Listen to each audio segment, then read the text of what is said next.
with the Department of Public Health for the state of Alabama, having been designated as hearing officer, now call this public hearing to order.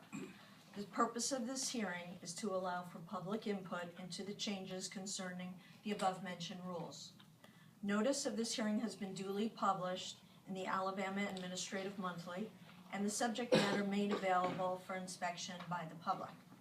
The hearing is open to the public, and anyone desiring to make an oral or written statement may do so. Written statements submitted during the hearing or filed with the board prior to the hearing will be included in the record if so requested. Persons desiring to submit a statement either orally or in writing who have not previously advised the board of their intent to do so should complete a registration card and present it at the registration desk, which is outside that door. Lengthy statements containing technical data should be submitted in writing for the record. Summaries of such statements may be presented orally. Statements should be as factual as possible and should be in conformity with the subject matter of the hearing. Persons presenting statements will not be subject to questioning by the audience, but may be questioned by the hearing officer or the staff for clarification. The order of appearance will be as follows: representatives of the staff, representatives of other governmental agencies, those persons filing intents to speak, and others. An effort will be made to give each person desiring to submit testimony an opportunity. All those wishing to testify may have a 5-minute time limit. A transcript or other written record will be made, and when completed, will be available by contacting Freedom Court Reporter at 205-397-2397. The board will fully consider all written and oral statements before taking action on the subject matter. Written comments will be received into the hearing record until 5 p.m. on November 4th, 2013, at which time the record will be closed.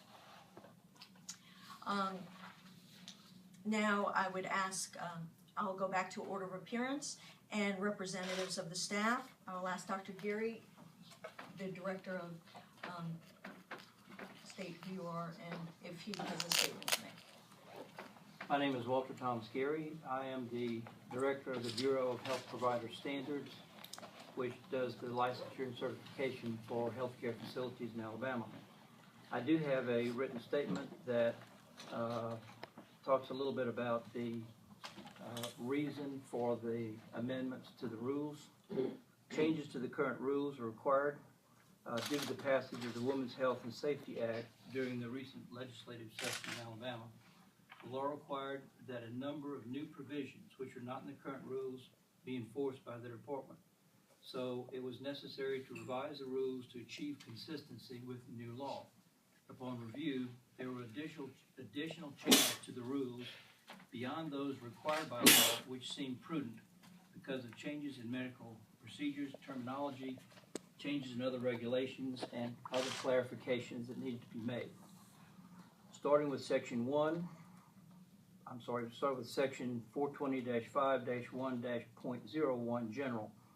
Changes to the definition of an abortion and several other terms were included with definitions as provided in the new law.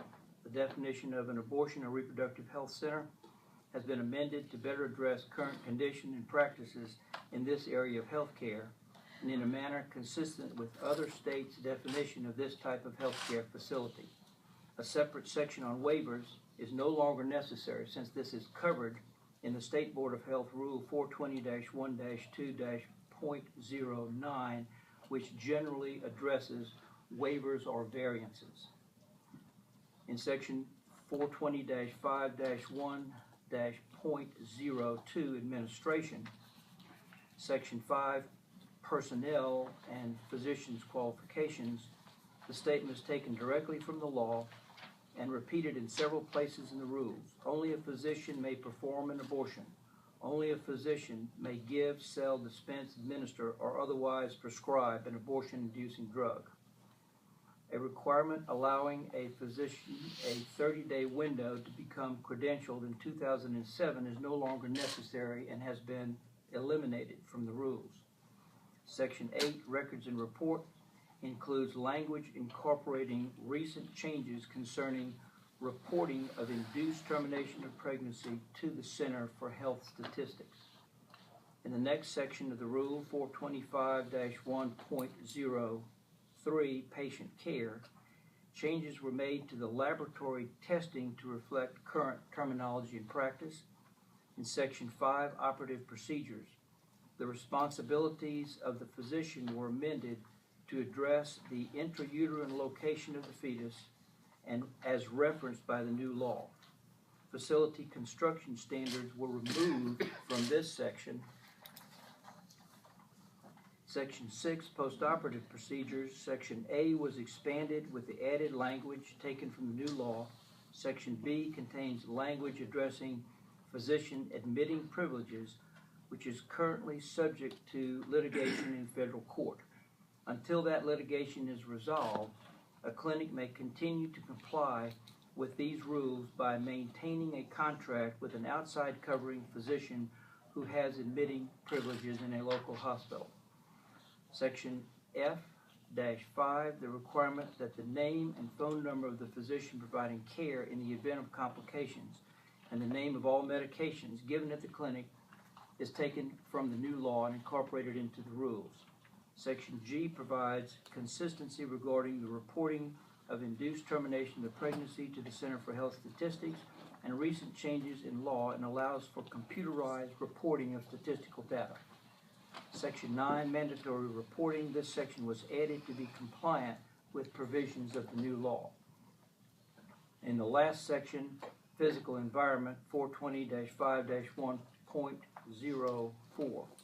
This section was edited to conform to the provisions of the new law that requires all abortion centers be compliant with the existing ambulatory health care occupancy in the currently adopted edition of the National Fire Protection Association NFPA 101 Life Safety Code.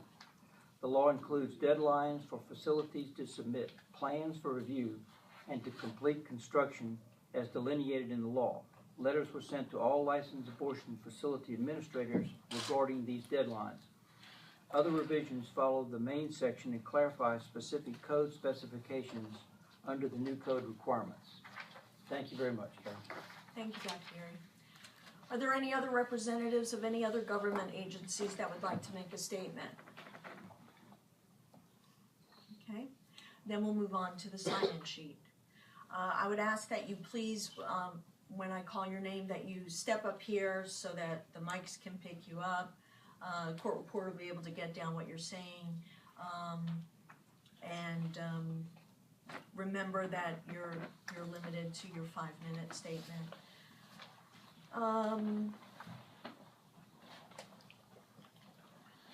I don't know if this is Libby Rich.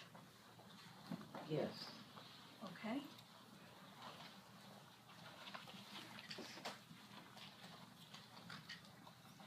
And if you could, that would be fine.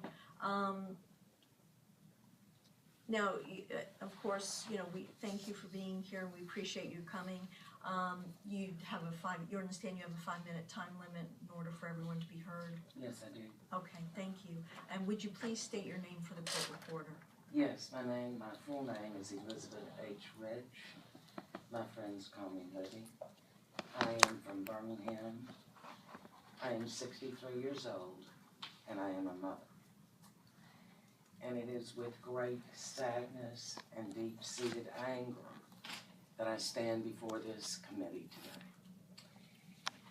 I am a victim of repressive abortion procedures. And I, along with many other millions of women, fought a long, hard battle for the right of a woman to obtain a safe, legal abortion. And I might not be so afraid if I not seen step after step after step after step being taken where a woman is restricted from making her choice. It is the only reason I speak to this committee today. I relive the horror of what I went through having obtained an illegal abortion. The thought of that happening to another woman is the only reason I'm standing here. You might not like the fact that a woman chooses to terminate a pregnancy, but Roe versus Wade guarantees a woman a right to that choice. And I will fight until my dying breath for those of you who wish to remove that right from a woman. You are not in her position. You have no right to lay your hands on her. You may take your goodwill and put it to good works. When you care about the life of a living, breathing woman, you sanctimonious, hypocritical people, then I will allow you to say you are pro-life.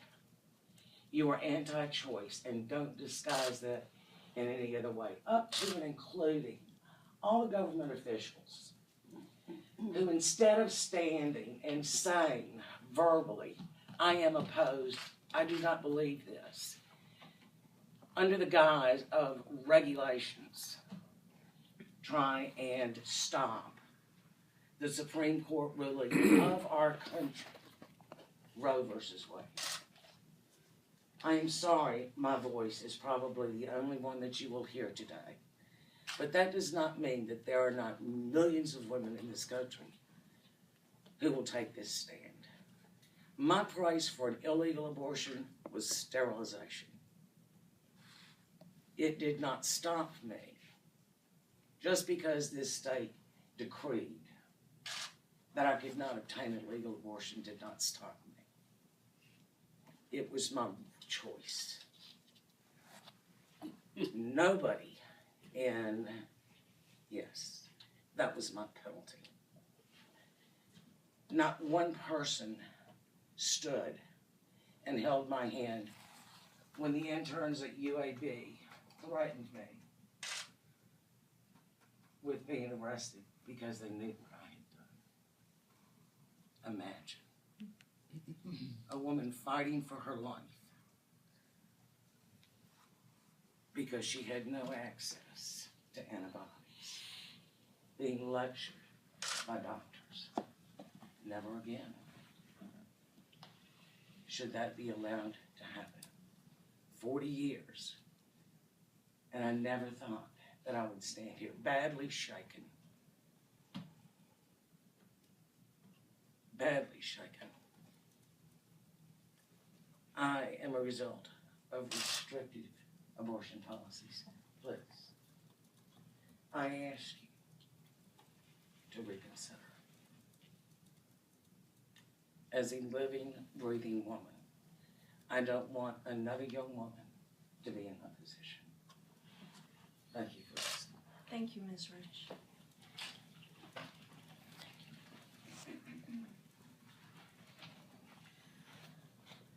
Next, let me call, I believe it is Jenna Paxson. If you wouldn't mind, just come over to this side. Thank you. And before you start, please state your name for the court reporter. It's Jeannie Paxson. It's still funny.